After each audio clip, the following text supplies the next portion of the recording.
coming to the table with, as you call the parent, the United States. Yes.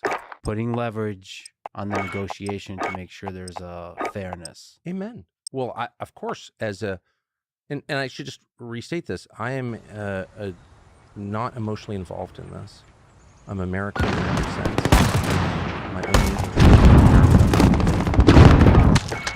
and so I'm looking at this purely from our perspective. But also, as a human being, as a Christian, Enemies at Charlie, go! Anybody who doesn't hate war shouldn't have power, in my opinion. So I agree with that definition. War. Capture objectives Victory and kill is your... like not killing an entire generation of your population.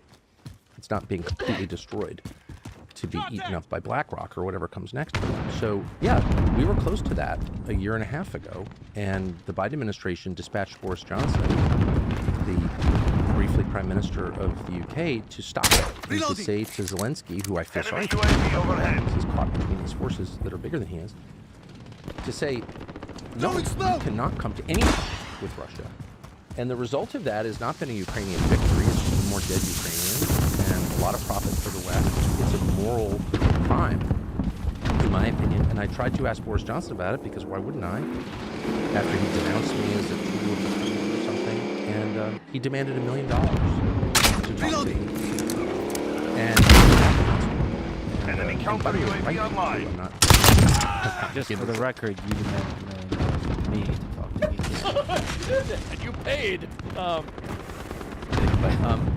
And I said to his guy, I said, I just interviewed Putin, who was widely recognized as a bad guy, and he did it for free. He didn't demand $1 million. He was in this for profit. Like, are you telling me that Boris Johnson is easier than Vladimir Putin? What is the message? And so I guess these are really, it's not just about Boris Johnson being a sad, rapacious fraud, which he isn't, obviously, but it's about, like, the future of the West and the future of Ukraine, this country that we care so much about. Enemy Wilson deployed. It's also deranged that I didn't imagine that I could, like, add anything very meaningful to the conversation, because I'm not a genius, okay? But I felt like I could, at the very least, puncture some of the lies and manage to America good. Enemies at Delta, go! Vladimir Putin, after the interview, said that he wasn't really satisfied with the rest of the time. He didn't ask sharp enough questions. We've lost Delta. Enemy cruise missile incoming. Yes, it does seem like the one Putin statement that Western media take at face value. But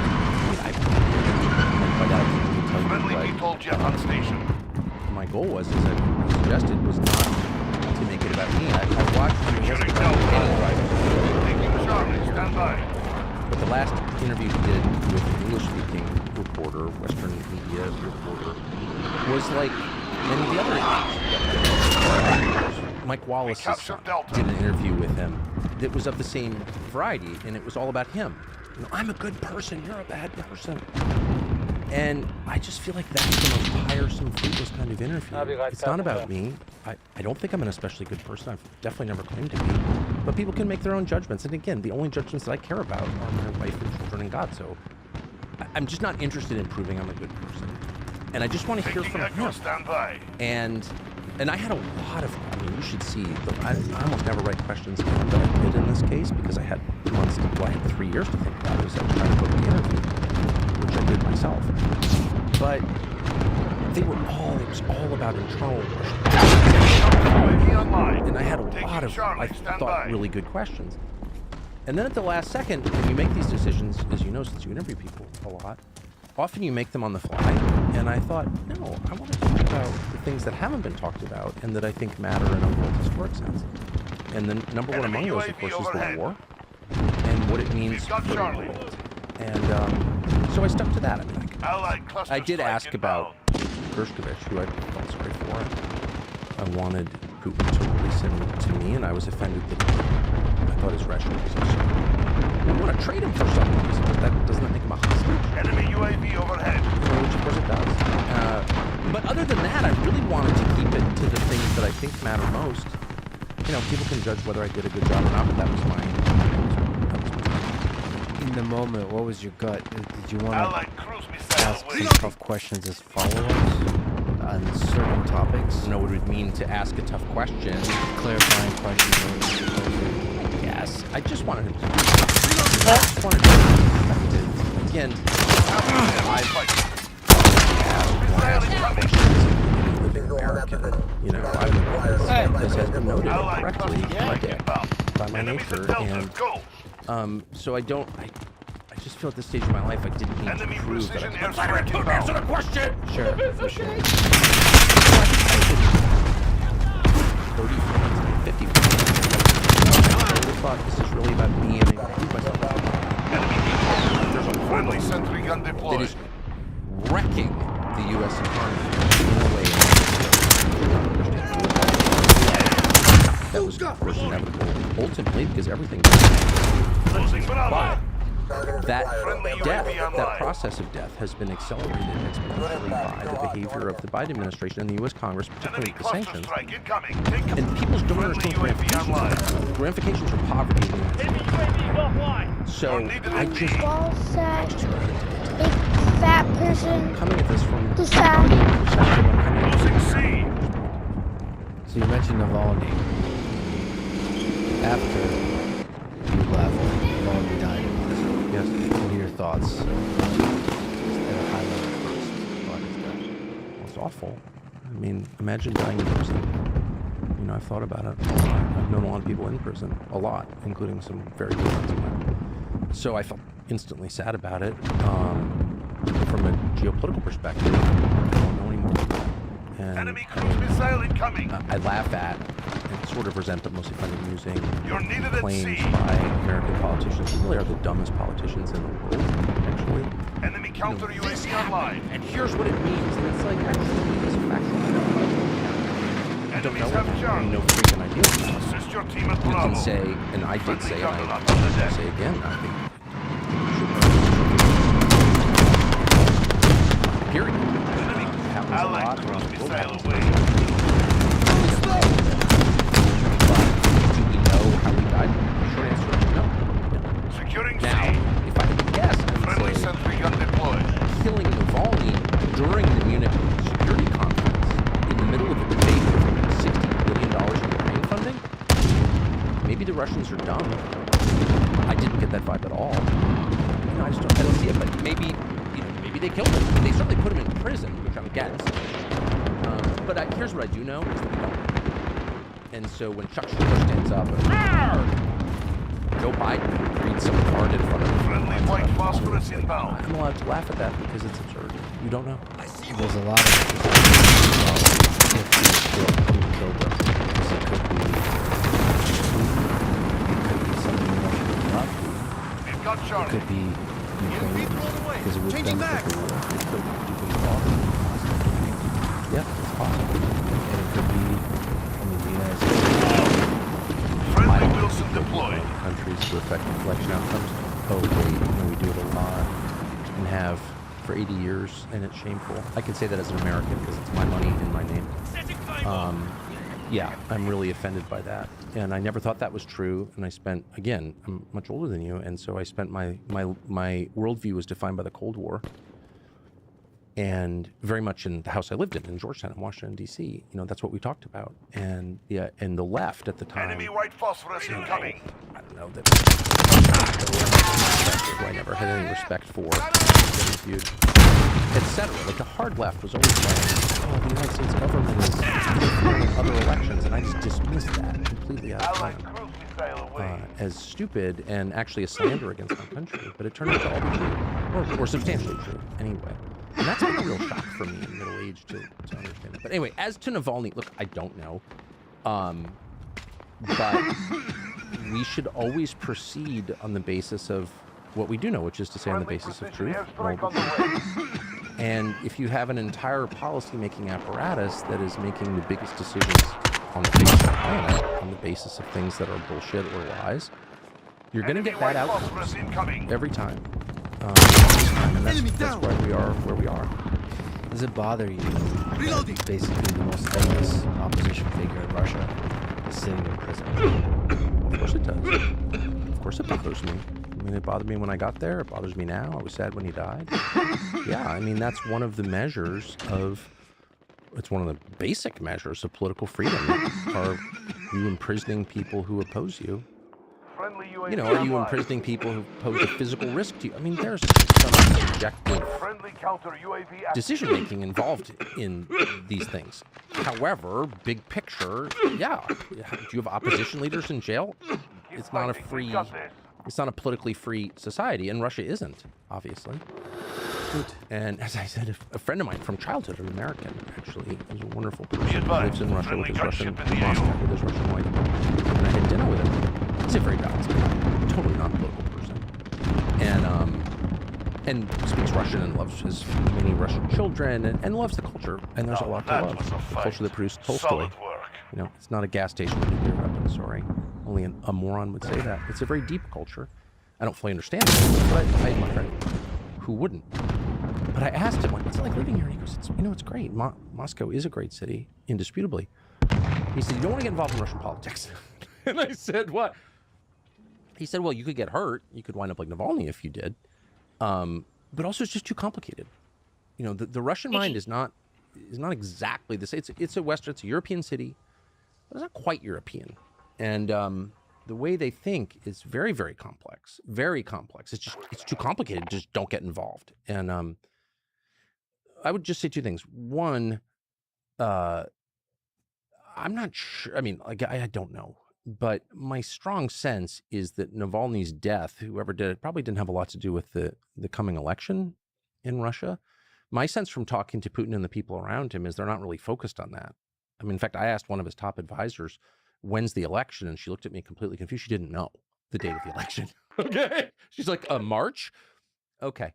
And I asked a bunch of other people just in Moscow, who's Putin running against? Like, nobody knew. So it's not a real election, right? In the sense that we would recognize at all. Second, I was really struck by so many things in Moscow and really deeply bothered by a lot of things that I saw there. But one thing I noticed was the total absence of cult of personality propaganda, which I expected to see and have seen around the world. Jordan, for example. I don't know if you've been to Jordan, but go to Jordan. In every building, there are pictures of the king and his extended family, and that's a sign of political insecurity. You know, you don't create a cult of personality unless you're personally insecure, and also unless you're worried about losing your grip and power. None of that. It's interesting, and I expected to see a lot of it. You know, like statues of Putin. No, there are no statues of anybody other than like. But that was. I'm not quite sure. I'm just reporting what I saw. So yes, it's not a. The political sense is not a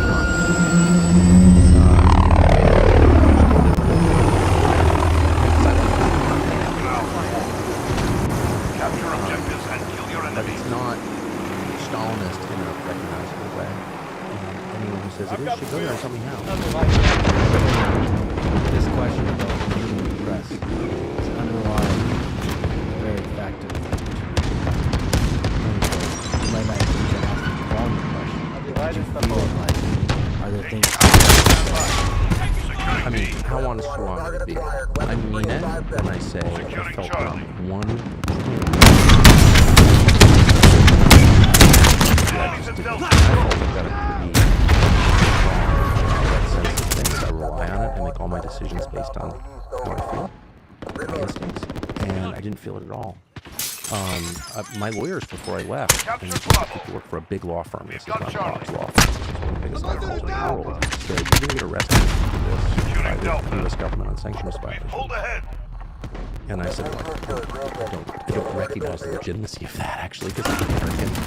I've lived here my whole life, and that's so outrageous that I'm happy to face that risk because I so reject the premise.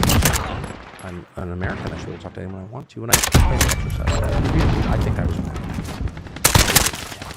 long lecture there. I'm like, we're just lawyers.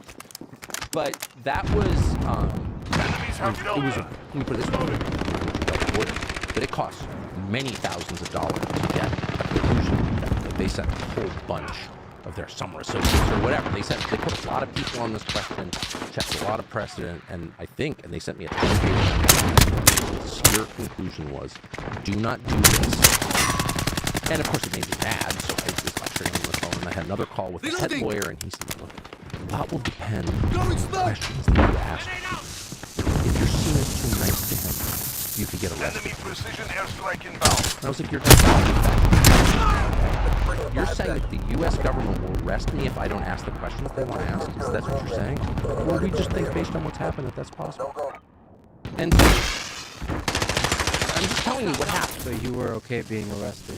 Friendly I UAV didn't, online. I didn't think for a second. I mean, maybe I don't speak Russian. I'd never been there before. Everything about the country is brand new to me. You know, ignorance does protect you, sort of. No freaking. You're not worried about it. So it's completely because like how would I know? Enemy precision airstrike inbound. But I didn't feel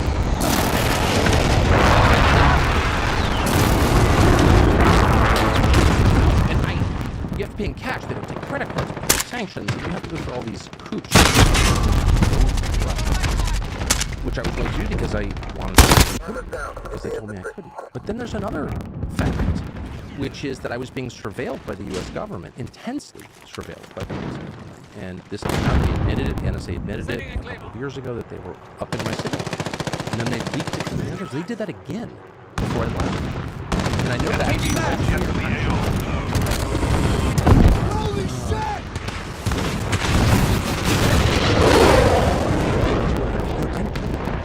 Anybody. My wife, 2 producers, that's it. So they got that from the government. Then I'm over there. And so I have a mutual friend, so I got his notes.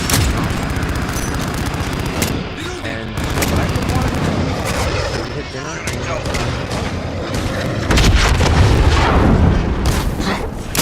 convincing lots of interviews, shoot on my iPhone. You know, love to take pictures. Enemy UAV overhead. Because I think he's been railroaded. He had no interest in living in Russia. No intention of living in Russia. I'd rather not anyone know that we met. Great. The only reason I'm telling you is because, and I didn't tell anybody, and I didn't text it to anyone. Okay, except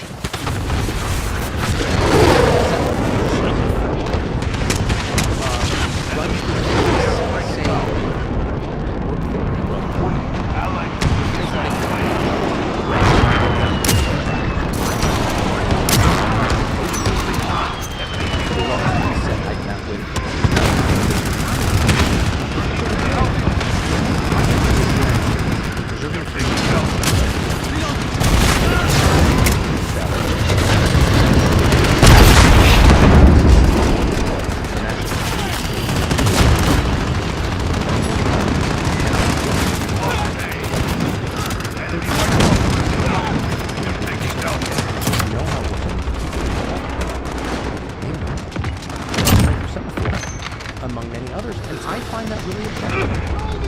Not just on principle either, in effect, in practice.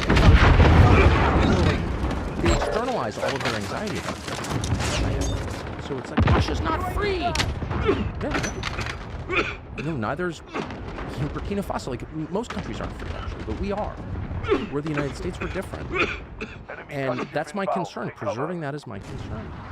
And so they get so exercised about what's happening in other parts of the world, places they've never been, know nothing about. It's almost a way of ignoring what's happening in their own country right around them. I find it so strange. So the NSA was tracking, you can say, was people still tracking? One of the things I did, and all of us, because we live here, we all have theories about secure communication. Telegraph isn't, or WhatsApp. So I thought before I get over here, I was getting all this. We're having all these conversations, my producers and I, about this. And I decide, you know, I'm just gonna actually find out. You're needed at Charlie. I'm talking to 2 people. Taking Alpha, stand by. And I it's all I can say, and I'm like, well, I talk to people who don't get into it. I mean, it's exactly the same thing, which is everything's wonderful.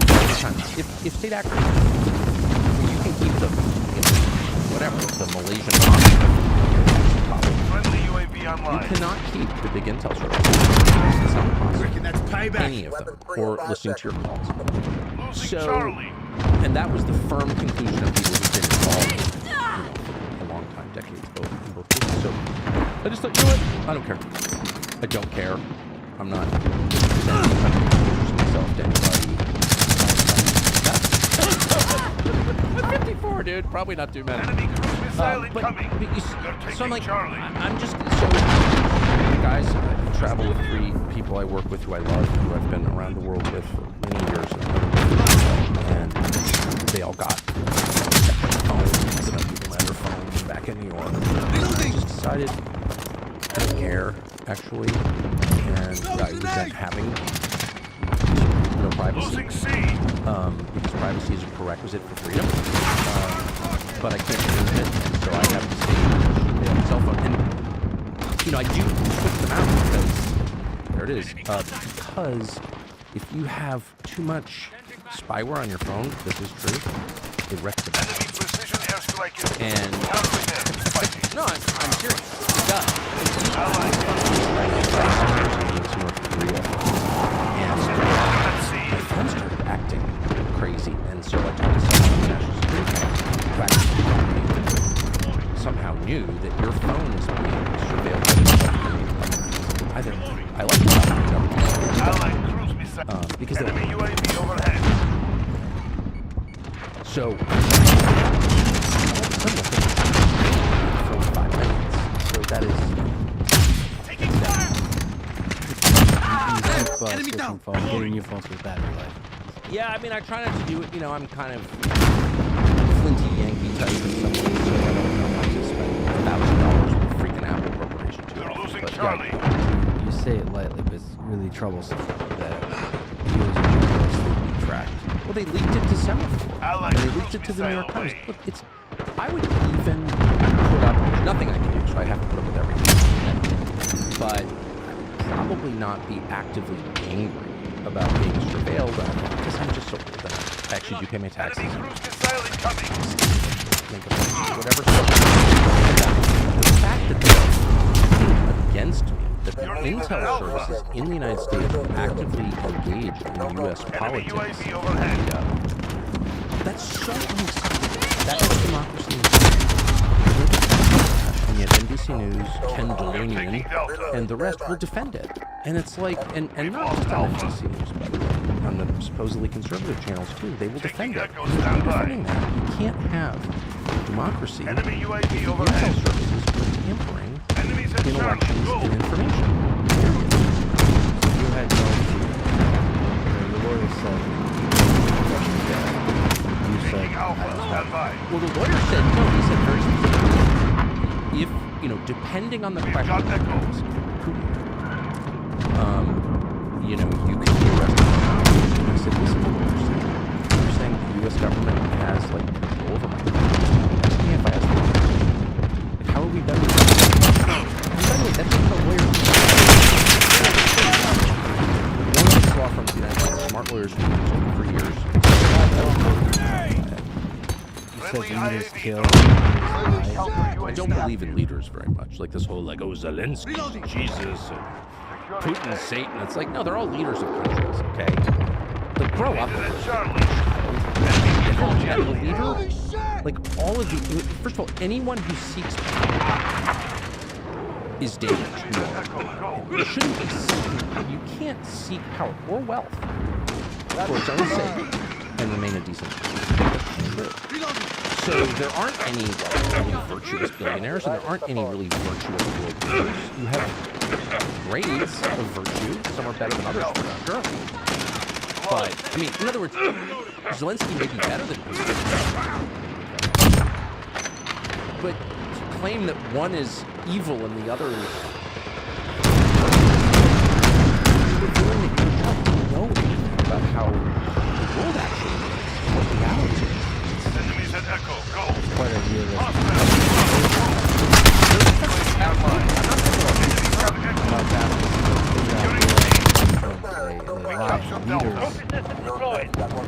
task is to confuse us and convince us they're one of the good guys. But I actually forget that. It's always not the leader. I mean, of course, the leaders make the difference. A leader has a healthy country and a bad leader has a dictator. Which is something you think. Taking Bravo, stand by. But it's about the ideas and the policies and the practical effect of things. We're holding So we're Charlie. very much caught up in the personalities of various Enemy cruise leaders, missile incoming. not just our people. Do they have the right thoughts? It's like, no. I asked a much more basic question. What are the fruits of their being leaders? And I always make it personal because I think everything is personal. Does his wife respect him? Do his children respect him? How are they doing?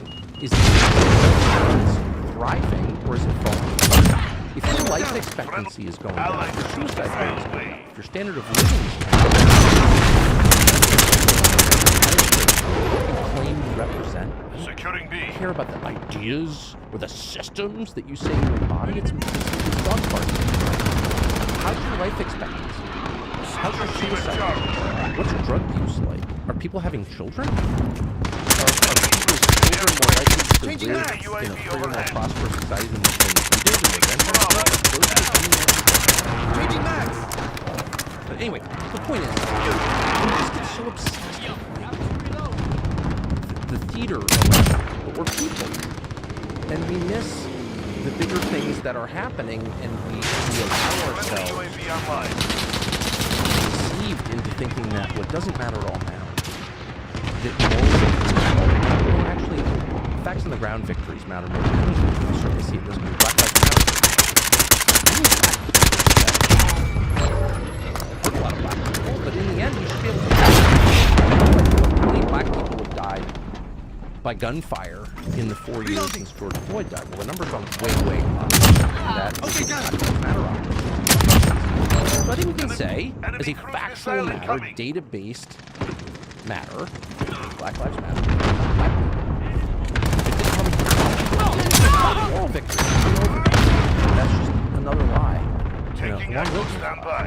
So I try to see the rest of the world that way, but more than anything, I try to see world events through the lens of an American, because I am one. And what it's mean for us, and it's not even the war, it's the sanctions that will forever change the United States, our standard of living, Echo how secure. government operates. That more than any single thing in my lifetime screwed the United States. Enemy In counter the way that UAV we online. did was crazy, and that for me the main takeaway from my 8 days in Moscow was not Putin, the leader that different actually in my pretty extensive experience. No, it was Moscow. That blew my mind. I was not prepared for that at all, and I thought I knew a lot about Moscow. My dad, Securing Alpha. U.S. government employee, and he was always going back to Moscow. It's a nightmare and all this stuff. No electricity. Friendly UAV I online. got there almost exactly 2 years after sanctions. Totally cut off. Enemies at Delta. Financial Go. system picked up swift. We're losing Because of Echo. US dollars, no banking, credit card. That city, just factually, it's not endorsing the system, Assist your team not at endorsing the sea. whole country. I didn't go to Lake Baikal. You know, I didn't go to Turkmenistan. Enemies I at just went to Delta. Moscow, Go. largest city in Europe. Enemies have Charlie. 13 million people. I drove all around. Taking Bravo. And that city is way nicer, Securing A. outwardly, anyway, Friendly precision airstrike on the way. than any city we have, by a lot. We've lost And by Delta. nicer than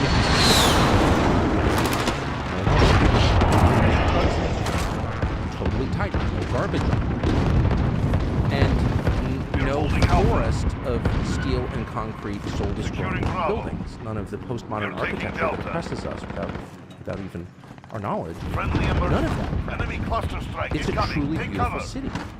And that's not an endorsement of Putin. You're holding By the way, it Bravo. didn't make me love Putin. It made me hate my own leaders.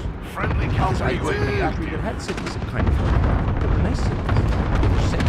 And we didn't have that. Keep fighting. We've How got did that this. happen? Did Putin do that? I don't think Putin did that. Charges, the mayors, the governors, the president, they did that. And they should be held accountable. Delta secure. So I think cleanliness and Friendly UAV online. architectural design is not They're taking Delta. entirely the metric that matters. Securing Charlie. They're the main metrics. They're the main metrics that matter. The main metrics that matter are cleanliness, safety, Allied cluster combined by strike. one of the Friendly bodies IAV dropping in. in our world.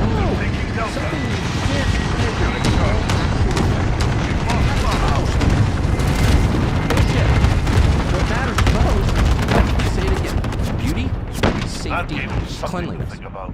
Good Lots of work. other things matter too. A whole bunch of things matter. But if I were to put them in order, it's not some medical. Well, actually, you know that the Duma has no power. I get that. Freedom of speech matters enormously to me. They have less freedom of speech in Russia than we do in the United States. We are superior to them in that way. But you can't tell me that living in a city where, you know, your 6-year-old daughter can walk to the bus stop and ride on a clean bus or ride in a beautiful subway car that's on time and not get assaulted, that doesn't matter. No, that matters almost more than anything, actually. And we can have both. And like the normal regime defenders and morons, Jon Stewart or whatever he's calling himself, they're like, well, that's the price of freedom. Like people shitting on the sidewalk is the price of freedom. It's like, you can't fool me because I've lived here for 54 years. I know that it's not the price of freedom because I lived in a country that was both free and clean and orderly. So that's not a trade-off I think I have to make.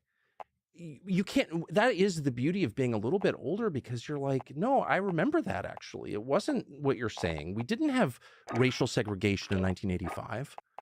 It was a really nice country that kind of respected itself. I was here. And I think with younger people, you can tell them that. And they're like, well, 1985, you were, you know, selling slaves in Madison Square Garden. It's like, no, they weren't. You're going to Madison Square Garden and not stepping over a single fentanyl addict. It is true. There doesn't have to be a trade-off between cleanliness and freedom of speech. But it is also true that in dictatorships, cleanliness is and architectural design is easier to achieve and perfect, and often is done so you can show off, look how great our cities are, while you're suppressing.